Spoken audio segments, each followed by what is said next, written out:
What if it was all the self-help stuff that was keeping you stuck? I'm Brenda Florida, certified life coach, and that may sound crazy, but I think in many situations it's true. I want to talk about the difference between self-help and self-love. It's a big difference. Along with self-help, unfortunately, usually comes the unintended consequence of judgment and sometimes guilt or inner criticism. I know for probably 10 years of my journey, that's what it was. I was being driven by, there's something wrong with me. I need to fix this. I'm a people pleaser. I don't know how to set boundaries. I don't know how to speak up for myself. I have to fix this. This is clearly something wrong with me. And I'm here to tell you that can work. It got me, a certain ways in my journey, and it helped. It's better than nothing, I suppose. But it's much more gentle, kind, and loving to be on the self-love train instead of the self-help train. Because think about it, if you have a puppy or a child, most of us have had one of those two things or can imagine it. And this child is 8 months old and so isn't walking, okay? They're probably using their hands to stand up, like with a coffee table to get themselves up, and maybe we'll try to step out one step, but then they're gonna fall, whatever. The puppy's 6 weeks old and isn't potty trained yet, so you're using the pee pads and the whatever you do to get them to figure out they need to go outside to go to the bathroom. But as they're failing, so to speak, because they're not potty trained, they're not walking, you're loving them, right? Because it's your kid or it's your pet. You love them. You're not thinking, what the fuck is wrong with you? That you're not potty trained or you're not walking. No, you're loving them and encouraging them, and every little thing they do, you're applauding and, treats and the whole 9 yards, because this is just their growth trajectory, right? So you don't have a judgment like, you're 8 months old and you're not walking. What the fuck? Are you going to go to college crawling? It's not like that, because we know that won't happen. So the same is sort of similar in our emotional lives, or, whether it's from a mental health perspective, emotional intelligence, recovering from trauma, all the things, or just on a simpler level, wanting to upgrade, wanting to figure out how can I live a life that's a little less stressful, not what's wrong with me that I'm so stressed or I'm so bothered by these terrible, crazy, weird things that are happening in this day and age right now. It's love says, I love myself too much to keep hurting like this, to keep feeling stress and anxiety like this. Self-help, that perspective, at least it doesn't have its head in the sand, right? And it knows that there's probably some solutions. So it's better than nothing. But it's probably going to say, what the fuck is wrong with you that you're so stressed? Or why can't you just get over it? Or why can't you just chill out? Or what, that has criticism, judgment, all that kind of stuff in it. And so in truth, we grow more, and it's a hell of a lot easier on ourselves when we're coming from a place of self-love. Okay, so how do we know? One of the ways for sure, sooner or later, you're going to feel the guilt. You're going to feel that judgment. And maybe that's what makes you notice it first, okay? But I want to we're all very familiar with that. So let's talk for a minute about what self-love really looks like. Because again, self-love isn't passive. Self-love isn't saying to that puppy or that little kid, I don't care if you ever walk. I don't care if you're ever potty trained. That's not what self-love is. So self-love, though, starts with, I think, acceptance. There's just a allowing and accepting of who we are and where we are, okay? Now, for those of us who are not 8 months old or puppies, We've had a lifetime of things that have happened to us that we've experienced, some of which we had no control over, that started creating conditioning that became a habit that then just feels like it's us. It's our true selves even. I've had clients several times talk about something, a lot of times it's around people pleasing, that it's just who they are, and I used to think that way. I mean, I would have said for many years that, this is just who I am. I don't like conflict. Not that great at speaking up. So, this is just who I am. Well, it's not. It's who you've been conditioned to believe, because all of us are born with an ability to speak up for ourselves, an ability to be in our own power, truly loving ourselves unconditionally. All of those come with us when we're born, but then those things get conditioned out of us. Don't be who you are. You're a boy who wants to play with dolls. Good God, don't do that. You're a girl who likes trucks. Don't do that. Girls go play kitchen and, clean house.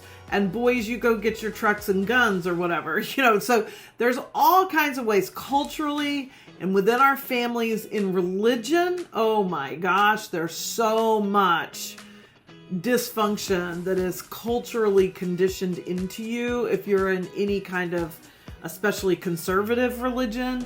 And most of it, I won't say all of it, most of it is well-meaning. That doesn't mean it's not hurtful to us.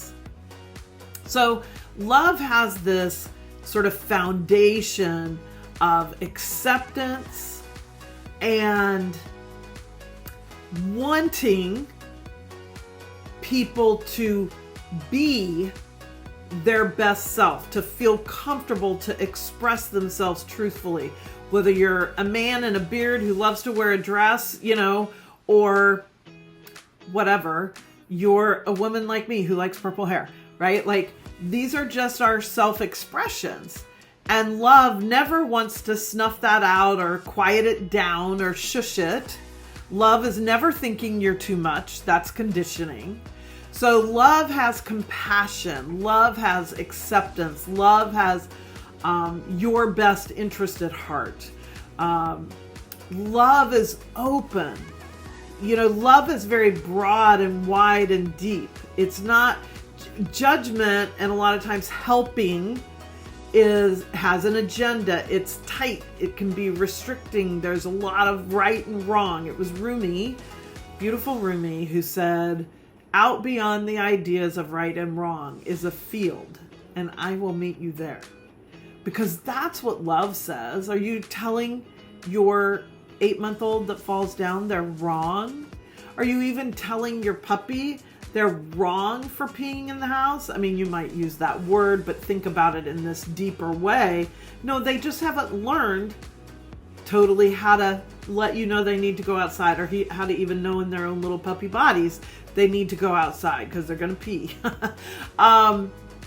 So love is all those things. So I want to give you some affirmations and just a few little reframes here for how you can say things. And I have a list, so if my eyes are darting, you'll know why. So as I'm moving into a place of more self-love and less self-help, I say things like, hey, I can want to grow and still love where I am right now. Or my worth isn't tied to my productivity or perfectionism. One or both of those probably get you, okay? So my worth is not tied to productivity, accomplishments, perfection, any of those things. There's nothing wrong with me. There's nothing wrong with me. I may want to grow in some areas, like not being so judgmental, but I want to do that from love, not from more judgment. I'm going to judge myself for judging myself, right? So I am good enough exactly how I am. There is nothing wrong with me. And I know I'm hurting myself with this self-criticism and judgment. And so I want to let go of some of that. Do you feel how different that is than fuck, I'm so screwed up. I'm always criticizing myself and judging myself, and I want to stop doing that. And so isn't that great? Self-help, self-growth, but one is coming from love and one is coming from judgment. So I want to tell you a funny personal story that fits here.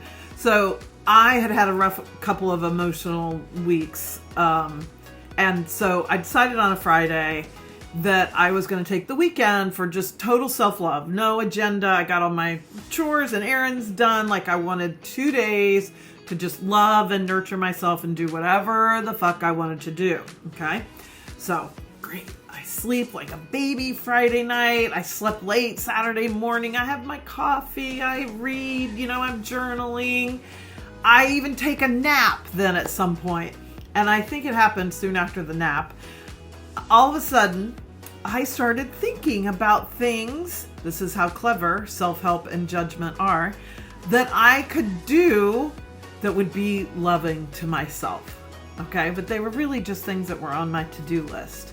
And my conditioned self is actually a little uncomfortable with all that love and all that lack of agenda, because I'm a big doer.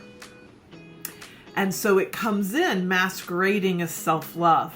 And thankfully, before I got off on any of the projects, I realized, wait a minute, this is not self-love. This is self-help. This is the part of me who wants me to be a better person, gosh darn it, So I set it aside and I just went back to loving myself. Well, this happened a couple times, but I won. I stayed in self-love. I didn't get tricked into the doing. And honestly, it was so healing. It felt so good. And I felt so much better and inspired and creative and everything on Monday. And so it has a totally different feeling, self-love. You know it when you feel it. So now let's talk for a minute about, am I being just a silly hypocrite because I'm a life coach saying all this stuff, okay? Because isn't that what I do? I help people make changes and, drop these patterns and all of that. And yes, I do, but I'm doing it from a place of love, and I'm helping them, each client, to see how to do it from their own place of self-love instead of, what the fuck is wrong with you? You can't speak up for yourself, And so I am modeling for you as the client what it is that you need to learn how to do for yourself in the self-love department to be able to see. Because I know I'm not perfect by any stretch. So I'm doing this for myself too, of saying, even something like I need to drop the judgment. Okay, how do I lovingly do that? I'm not going to criticize myself into it.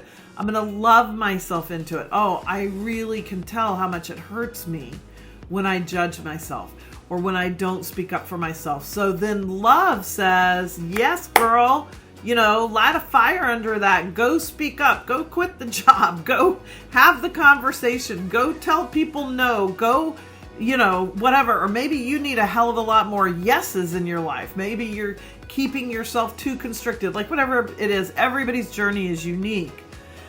But self-love is a much better coaching tool than self-help is. With that in mind, I've got what I hope is a really special offer for you today. It's 3 coaching sessions, private 1-hour sessions with me. And right now, I'm doing a pay what you can version of it. So usually 3 sessions is like $500, $499.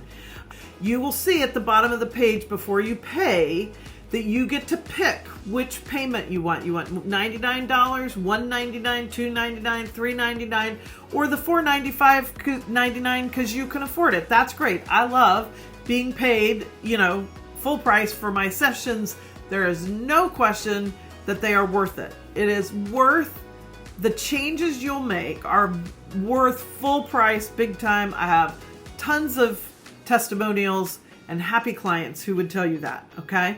So this isn't about me like discounting my services or somehow apologizing for my prices. It is me saying, I understand that you may not be in a position right now to pay $500 for 3 sessions. even if you could. What I want you to be able to do is say, you know what, I honestly can't do that, but I want the coaching. I want to learn how to do this self-love as a way to reduce my stress, as a way to feel more free, as to feel more empowered, to be able to speak up for myself. I want to learn how to do it. Some of it's tactical and strategic, and some of it's just self-love, how to do it through love instead of doing it through criticism. And you want to learn that. I am your coach. And if right now all you can pay is $99 for 3 sessions, then do that. I will take 10 of you that need to do it that way instead of 1 person or 2 people who can pay the whole, $500. So these are weird times, but I want to show up for you in whatever price range works for you.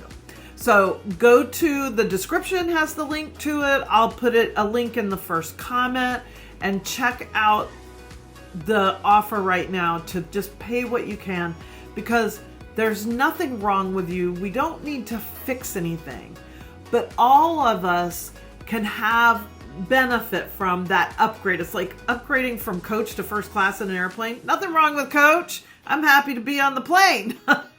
But if I can get that upgrade to first, I'm doing that. I'll sip champagne all the way with a lot more legroom, And that's how I like to see my style of coaching for you, is that instead of just going along and coach, where it can be a little bumpier, not as good food, not as good drinks, no food actually usually. Anyway, you get to upgrade to first class.